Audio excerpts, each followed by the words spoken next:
If you were a kid who grew up in America during the 80s and 90s, you would know that the concept of animatronics in restaurants isn't new. Five Nights at Freddy's is actually inspired by Showbiz Pizza and Chuck E. Cheese. Scott probably took inspiration from both of these places when designing Freddy Fazbear's band. For example, Freddy Fazbear himself looks like a blend between Billy Bob and Chuck E. Cheese. He's a bear, just like Billy Bob, and he has a top hat and bow tie, just like Chuck E. Cheese, or at least the early versions of Chuck E. Cheese. Then you have Chica, who could have been inspired by Helen Henny. They're both chickens as well as both backup singers. And then Bonnie could have been inspired by Mr. Munch. They're both big and purple. And Foxy shares the same name as Foxy Colleen, plus they're both foxes, but also has a long snout, like Rolf the Wolf. Also, the pizzeria in FNAF has a lot of similarities to its real-life counterparts. For example, the placement of the tables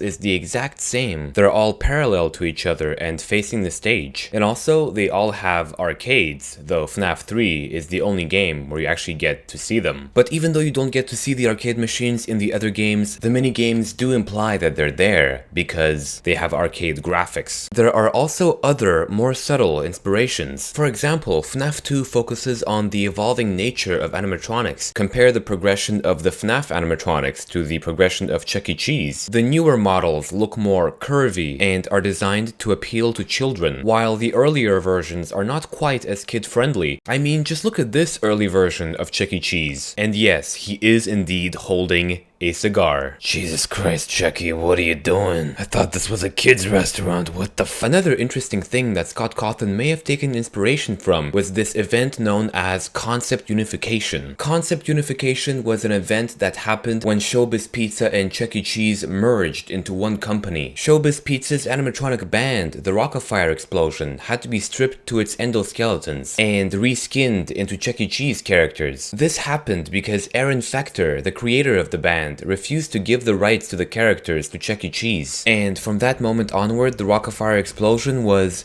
basically dead. I feel like a parallel can be drawn between this and the events of Sister Location. Circus Baby's Pizza World was closed prematurely due to quote-unquote gas leaks, and the animatronics have been abandoned ever since, just like the Rockafire Explosion. There are plenty of other parallels between Sister Location and Showbiz Pizza as well. Just as Showbiz Pizza is a competitor to Chuck E. Cheese, so is Circus Baby's Pizza World a competitor to Freddy Fazbear's Pizza. Also, William Afton, the creator of Circus Baby's band, may have been inspired by Aaron Fechter, the creator of the Rockafire Explosion. Both of them are genius animatronic creators, and in my opinion, this is further supported by the fact that Scott Cawthon actually met Aaron Fechter, as you can see by this Steam comment, and clearly he is a big fan of his work. And the man who invested into William Afton's creations may have been inspired by Robert Brock, the investor of Showbiz Pizza. And by the way, quick note on the mysterious investor, the one on the left. You never actually get to see him in the FNAF games, but you do get to hear him. In fact, he's the very first voice you hear when you launch Sister Location for the first time in the opening cinematic. So yeah, all of these animatronics, people, and places were most likely the inspiration for Five Nights at Freddy's.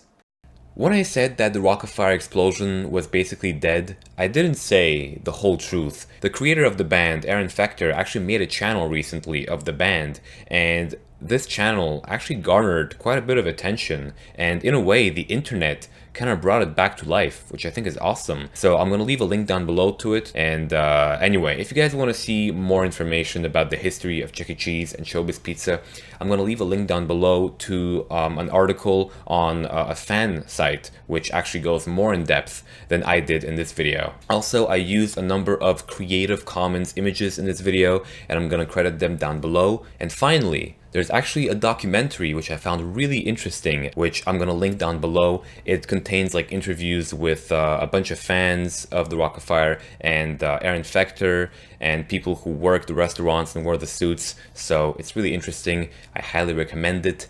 And otherwise, yeah, thanks for watching, guys. I'll see you next time. Peace.